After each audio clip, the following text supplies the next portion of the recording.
कहानी के शुरू में हम एक नए शादीशुदा कपल को देखते हैं जिनमें वाइफ का नाम जूलिया था। वो अपने हस्बैंड के साथ उसके मुल्क में शिफ्ट हुई थी। जूलिया अमेरिकन थी तो इसीलिए उसे यहाँ की जुबान भी समझ नहीं आती थी। जूलिया का हस्बैंड उसे अपने किराए के घर में लाता है। जब जूलिया अंदर जाने लगती है तो ये नोटिस करती है कि सामने वाली बिल्डिंग के फ्लैट से एक आदमी उसे खड़ा देख रहा है, मगर वो इस बात को सीरियस नहीं लेती और आराम से अपने हस्बैंड के साथ अपने घर में आ गई थी। जूलिया के हस्बैंड ने जो घर किराए पर लिया था उसके कांच की बहुत बड़ी बड़ी खिड़कियाँ थी। वो आधी रात को जब अपनी खिड़की पर खड़ी होती है तो देखती है सामने वाली बिल्डिंग के फ्लैट से वो आदमी जूलिया को अभी भी खड़ा देख रहा था, मगर वो अब भी उस बात को सीरियस नहीं लेती। सुबह को जब जूलिया का हस्बैंड अपनी जॉब पर चला जाता है, अब जूलिया थोड़ा टहलने बाहर जाती है। ये मुल्क, यहाँ पर रहने वाले लोग, सब कुछ उसके लिए बहुत अलग था। ना तो उसे यहाँ की जुबान आती थी और ना ही उसे सही तरह से किसी की समझ आया करती थी। अब जब वापस जूलिया घर आती है तो उसके घर का दरवाजा खुला हुआ था। ये देखकर वो थोड़ा डर गई थी। तभी उसके घर से बिल्डिंग की मालकिन निकलती है जो इलेक्ट्रिशियन को लेकर कुछ ठीक करवा रही थी। जूलिया अपने घर के अंदर आती है। वक्त गुजरने के साथ साथ मौसम भी बदल गया था। जल्दी सर्दियाँ भी शुरू हो गई थी। एक रात जूलिया जब अपने हस्बैंड का इंतजार कर रही थी तो टहलते टहलते खिड़की पर जाती है। वो देखती है वो आदमी जो हर वक्त उसकी खिड़की की तरफ देखता रहता था, अब भी वो वहीं पर खड़ा उसे देख रहा था। ये बात उसे बहुत अजीब लगती है। उसके दिलो दिमाग में इस चीज का डर बैठ गया था। थोड़ी देर बाद उसका हस्बैंड भी घर आ गया था। ये अब उसके साथ घूमने बाहर जाती है। ये दोनों देखते हैं कि पास ही वाली बिल्डिंग के पास एम्बुलेंस खड़ी है। जब ये जाकर लोगों से पूछते हैं तो कोई भी कुछ भी नहीं बताता कि आखिर वहाँ पर हुआ क्या था। घर आकर जूलिया टीवी में खबर सुनती है कि पास वाली बिल्डिंग में एक आदमी ने, जो कि बहुत ही खतरनाक कातिल है, उसने लड़की को बहुत ही बेरहमी से मार दिया। ये सुनकर तो जूलिया ज्यादा डर गई थी। वो अब अपने हस्बैंड को बताती है कि सामने वाली बिल्डिंग में एक आदमी है जो हर वक्त अपनी खिड़की पर खड़ा मुझे देखता रहता है। उसका हस्बैंड जब अपनी खिड़की पर देखता है तो वहाँ पर कोई भी नहीं था। वो जूलिया से कहता है कि ये तुम्हारा सिर्फ एक वहम है, ऐसा कुछ नहीं है। अगले दिन जूलिया के हस्बैंड के ऑफिस से उसका दोस्त आता है। वो भी उसी हादसे की बात कर रहा था जो हादसा इनके घर के पास हुआ था। वो बताता है कि उस आदमी ने बहुत सी लड़कियों को मार दिया है। जूलिया उसकी बातों को सुनकर और ज्यादा डर गई थी क्योंकि वो सभी हादसे उसके घर के आसपास हो रहे थे। अगली सुबह जूलिया जब कूड़ा फेंकने बाहर जाती है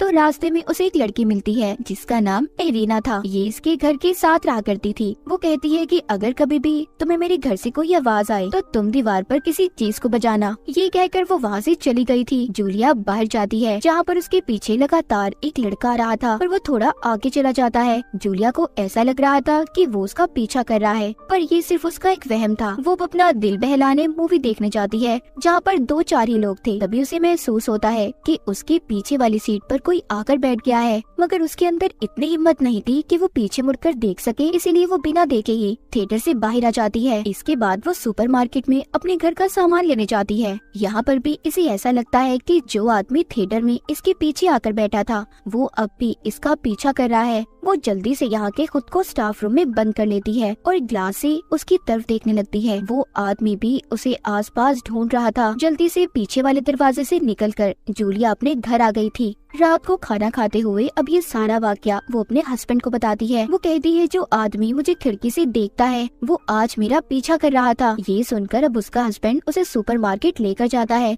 जहाँ पर वो कैमरे की रिकॉर्डिंग को चेक करते हैं, जिसे देखकर ये तो पता नहीं चलता कि वो जूलिया का पीछा कर रहा था या नहीं। उसका हस्बैंड उसे कहता है देखो तुम उसे देख रही थी तभी वो तुम्हें देख रहा था, ये सब सिर्फ एक वहम है। पर फिर भी जूलिया उस आदमी की तस्वीर अपने फोन में ले लेती है।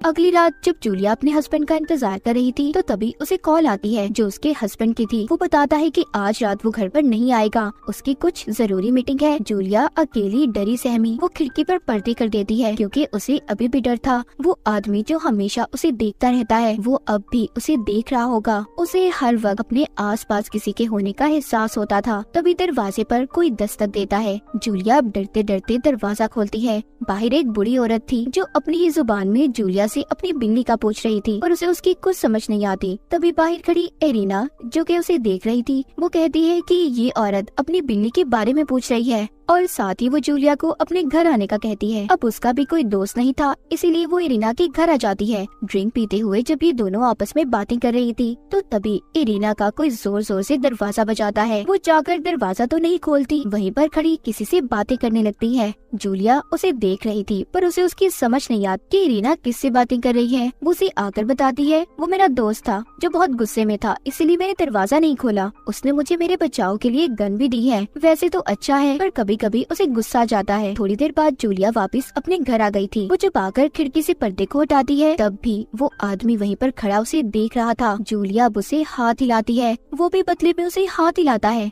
वो इस बात पर अब काफी डर गई थी। जब उसका हस्बैंड घर पर आता है तो सारी बात वो उसे बताती है। ये वही आदमी था जो मार्केट में भी इसका पीछा कर रहा था, पर अभी भी उसका हस्बैंड उस आदमी पर शक नहीं करता। वो अब भी जूलिया को यही समझाकर चुप करवा देता है कि ये सिर्फ उसका एक वहम है। इसीलिए उसका हस्बैंड अब पुलिस वाले को भी बुला लेता है। सारी बातें सुनकर पुलिस वाला उसे कहता है कि मैडम ये आपका सिर्फ एक वहम हो सकता है और ऐसा कुछ नहीं है। जूलिया का हस्बैंड कहता है कि तुम्हें थकन है। उसे अपने हस्बैंड की ये बातें सुनकर बहुत बुरा लगता है कि वो उस पर यकीन ही नहीं कर रहा। अगली सुबह जब जूलिया किसी काम से बाहर जाती है तो ये उसी आदमी को देखती है जो खिड़की से इसे देखा करता था। वो कहीं पर जा रहा था, ये अब उसका पीछा करती है। वो इसका पीछा करती एक बार में आ गई थी जहाँ पर इरीना भी काम किया करती थी। जूलिया को उस आदमी के बारे में ये पता चलता है कि वो इस बार में सफाई का काम करता है। वो इरीना से जब उस आदमी के बारे में पूछती है तो वो कहती है कि नहीं, मैं इसके बारे में कुछ नहीं जानती। जूलिया अब अपने घर वापस आ गई थी। तभी उसे ऐसा लगता है कि किसी ने उसके चेहरे को ढांप लिया है, कोई उसे मारना चाहता है, पर ऐसा कुछ भी नहीं था। ये जूलिया का सिर्फ एक सपना था। वो इतना डर चुकी थी कि उसे अब ऐसे ख्यालात और वहम होते रहते थे। तभी उसे इरीना के घर से आवाजें आती हैं। जब ये जल्दी से बिल्डिंग की मालकिन के पास जाती है और इरीना का दरवाजा खोलने का कहती है क्योंकि इसे ऐसा लग रहा था कि वो मुसीबत में है। जब बिल्डिंग की मालकिन उसका दरवाजा खोलती है तो अंदर सिर्फ एक बिल्ली थी जिसने लैम्प को गिरा दिया था और जूलिया ने भी इसी लैम्प की आवाज को सुना था। उस बिल्डिंग की मालकिन को भी जूलिया का रवैया बहुत अजीब लग रहा था। जब जूलिया का हस्बैंड वापस आता है तो बिल्डिंग की मालकिन उसे बताती है कि तुम्हारी बीवी बहुत अजीब हरकतें करती है। जूलिया अपने हस्बैंड को बहुत समझाती है कि जो भी उसके आसपास हो रहा है वो उसका वहम नहीं बल्कि एक हकीकत है,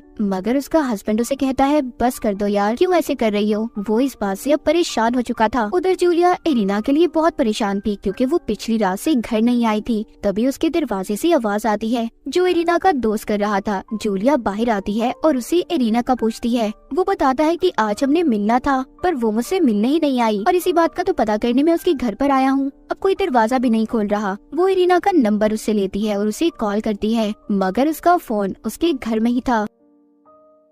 इरीना का दोस्त जब वहाँ से जाने लगता है तो जूलिया उसे रोक लेती है और ये कहती है कि मुझे तुम्हारी मदद की जरूरत है। वो उसे लेकर सामने वाली बिल्डिंग में आ गई थी जहाँ पर वही आदमी रहा करता था जो जूलिया को खिड़की से देखा करता था। इरीना का दोस्त दरवाजा खोलने का कहता है पर कोई भी दरवाजा नहीं खोलता, इसीलिए वो तो वहाँ से चला गया था। अब जूलिया दरवाजे को बजाती है, तब एक बूढ़ा आदमी दरवाजा खोलता है पर ये वो आदमी नहीं था जो हमेशा जूलिया को देखा करता था। जूलिया घर वापस आ गई थी। वो आदमी जो जूलिया को खिड़की से देखा करता था, जो उसका पीछा भी करता है, वो पुलिस को लेकर जूलिया के घर आ गया था और ये कहता है कि ये लड़की मेरे डैड को तंग करती है, यानी कि वो बूढ़ा आदमी इसका डैड था। पुलिस वाला ये कहता है कि शायद आप लोगों की गलत फहमी है, आपको बैठकर इस बात को सुलझा लेना चाहिए। वो दोनों को हाथ मिलाने का कहता है पर जूलिया के दिल में अभी भी उस आदमी का डर था। उसके जाने के बाद उसका हस्बैंड उसे कातिल की तस्वीर दिखाता है जिसको पुलिस ने पकड़ लिया था, जिसने इनके पास वाली बिल्डिंग में लड़की को मारा था। वो जूलिया से कहता है तुम्हें डरने की अब कोई जरूरत नहीं है, मगर जूलिया अभी भी डरी हुई थी। वो इस बारे में अब अपने हस्बैंड से कुछ भी नहीं कहती क्योंकि वो उसकी बातों पर यकीन ही नहीं करता था। जूलिया का हस्बैंड उसे एक पार्टी में लेकर जाता है जहाँ पर सभी उस कातिल के बारे में बात कर रहे थे जो पकड़ा जा चुका था। यहाँ पर जूलिया का हस्बैंड सबको ये बताता है कि हाँ, मेरी बीवी भी एक ऐसे ही कातिल से डरती है जिसका कोई अता पता ही नहीं है। एक किस्म का वो जूलिया का मजाक बना रहा था। इस बात पर जूलिया को बहुत बुरा लगता है। वो पार्टी छोड़कर घर आ गई थी और घर आकर कपड़े पैक करने लगती है। वो ये मुल्क छोड़कर वापस अपने मुल्क जाना चाहती थी क्योंकि वो यहाँ पर तंग आ चुकी थी। तभी उसे इरीना के घर से म्यूजिक की आवाज आती है और अब वो उसके घर के अंदर जाती है तो उधर इरीना की लाश पड़ी थी। इससे पहले वो किसी को कुछ बता पाती, उस पर कोई हमला कर देता है जो कोई और नहीं बल्कि वही आदमी था जिससे जूलिया डरा करती थी। उसका शक बिल्कुल सही था। अब उस आदमी ने एरिना को मार दिया था। उसका अगला शिकार जूलिया थी, जो बेहोश हो चुकी थी। कुछ देर के बाद जब उसे होश आता है तो वो अपने सामने उसी आदमी को देखती है जिसके हाथ में चाकू था। वो आदमी अब उसे ये बताता है कि तुम्हारा शक ठीक था, जब तुम एरिना के घर आई थी तभी मैंने उसे मार दिया था और खुद को और उसकी लाश को मैंने छुपा दिया। इतना कहकर वो जूलिया के गले पर चाकू से वार करता है। तभी जूलिया को अपने हस्बैंड की आवाज आती है, जो अब घर आ चुका था। जूलिया का हस्बैंड जब घर आता है तो देखता है जूलिया घर पर नहीं थी। वो उसे जब फोन करता है तो उसके फोन की आवाज एरिना के घर से आ रही थी। वो जब घर से बाहर आता है तो वो एरिना के घर से उसी आदमी को निकलते हुए देखता है, जिसे देखकर उसे शक हो गया था कि उसने जरूर एरिना के साथ कुछ गलत किया है। पर वो ये नहीं जानता था कि उसकी बीवी को भी उसने मार दिया था। अब वो आदमी जूलिया के हस्बैंड की तरफ बढ़ रहा था। तभी एरिना के घर से कोई गोली चलाता है और उसी वक्त उस आदमी की मौत हो गई थी। दरअसल इसको जूलिया ने एरिना की गन से मारा था, जो वो अपने पास बचाव के लिए रखा करती थी। जूलिया ने इस कातिल आदमी के सामने ये नाटक किया कि वो मर गई पर वो जिंदा थी, उसकी सांसें चल रही थी। तभी जूलिया एरिना के घर से बाहर आती है, जो खून में भरी हुई थी, और अपने हस्बैंड की तरफ देखती है, ये सोचकर कि वो उसके डर का मजाक बनाता था। इस तरह जूलिया ने असल कातिल को मार दिया था, यानी कि यही आदमी जिस पर जूलिया को शक था, यही सभी लड़कियों का कत्ल कर रहा था। और ऐसा क्यों करता था कोई भी नहीं जानता। तो अपने इर्द गिर्द हर चीज का ख्याल रखें, किसी भी बात की छानबीन अच्छे से करें, दूसरे के डर का कभी भी मजाक मत बनाएं, वरना ये हादसा आपके साथ भी पेश आ सकता है, क्योंकि आप आसपास रहने वाले लोगों की नियतों और इरादों को नहीं जानते। और इसी मैसेज के साथ ये कहानी यहीं पर खत्म हो जाती है।